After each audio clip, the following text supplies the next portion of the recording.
আসসালামু আলাইকুম রহমতুল্লাহ। প্রিয় দর্শক, কেমন আছেন? আশা করি ভালো আছেন। প্রিয় দর্শক, অপরাধ নিয়ন্ত্রণে আনসার সদস্যদের গাফিলতি ফেলে ব্যবস্থা অতিরিক্ত মহাপরিচালক এমনই একটি হুঙ্কার জানিয়েছে।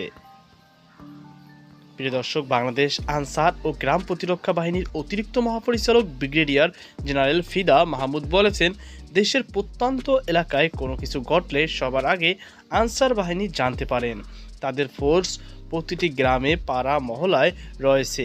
দেশের কোথায় অপরাধ সংগঠন হলে তা দ্রুত জানতে পারে। অপরাধ নিয়ন্ত্রণে আনসার বাহিনীর সদস্যদের ভূমিকা রাখতে হবে, তবে এক্ষেত্রে আনসার সদস্যদের কোনো গাফিলতি থাকলে ব্যবস্থা নেওয়া হবে। বৃহস্পতিবার রাজধানী কাকরাইল আইডিইউবি ভবনের কাউন্সিল হলে আনসার বাহিনীর ঢাকা জেলা সমাবেশ 2025 এ প্রধান অতিথি হিসাবে তিনি এসব কথা বলেন। অতিরিক্ত মহাপরিচালক বলেন, সতর্ক থাকার পরও যদি দু একটি অপরাধ সংগঠন হয়, সেটা সবাই আইনশৃঙ্খলা বাহিনী মিলে আইনগত ব্যবস্থা নেওয়া হবে। দেশের সামাজিক নিরাপত্তা ও অর্থনৈতিক উন্নয়নে আনসার বাহিনী বদ্ধপরিকর। আনসার বাহিনী দেশ জুড়ে বিস্তৃত। আমরাই পারি সোনার বাংলা গড়ে তুলতে।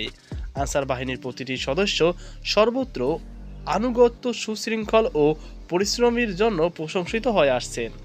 তিনি বলেন, গত 5ই আগস্টের পর দেশের ভঙ্গুর নিরাপত্তার ব্যবস্থার মধ্যে আনসার সদস্যরা বুক চেতিয়ে দায়িত্ব পালন করেছেন।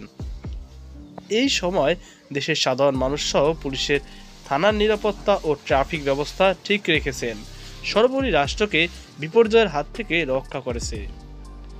ফিদা মাহমুদ বলেন, আশার সংবাদ হলো, এখন পর্যন্ত যেসব দেশের কূটনৈতিক মিশনগুলো নিজেদের নিরাপত্তায় আনসার বাহিনী গার্ড নিয়েছে, তারা প্রশংসা করছেন। আরব আমিরাত বাংলাদেশ থেকে প্রশিক্ষিত জনশক্তি নিতে আগ্রহী। আমরা বাহিনীর মহাপরিচালক নির্দেশে এখন সেই প্রশিক্ষিত জনশক্তি তৈরিতে কাজ শুরু করেছি।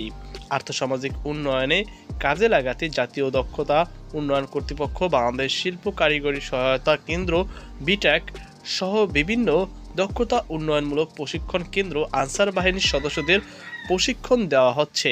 দেশের গণ্ডি পেরিয়ে এসব প্রশিক্ষণার্থী বৈদেশিক কর্মসংস্থানে ভূমিকা রাখতে পারবে।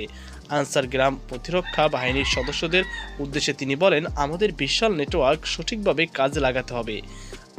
আমার দায়িত্ব আমার চেয়ে আর কেউ ভালো বোঝে না, এটা মাথায় রেখেই কাজ করবেন।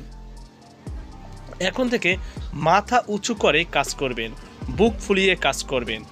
অনুষ্ঠানে স্বাগত বক্তব্য রাখেন ঢাকা জেলা কমান্ড্যান্ট মোহাম্মদ মোস্তাক আহমেদ। এ সময় জেলা সমাবেশ বিশেষ অতিথি হিসাবে উপস্থিত ছিলেন বাহিনীর ঢাকা রেঞ্জের উপমহাপরিচালক আশরাফুল আলম। এছাড়া আরও উপস্থিত ছিলেন কৃষি সম্প্রসারণ অধিদপ্তরের অতিরিক্ত উপপরিচালক আরিফ হোসেন, ঢাকা জেলার অতিরিক্ত পুলিশ সুপার মহরম আলী, ঢাকা জেলার অতিরিক্ত ম্যাজিস্ট্রেট আব্দুর রফিউল আলম ও ঢাকা মহানগর আনসার পরিচালক নুরুল আফসার।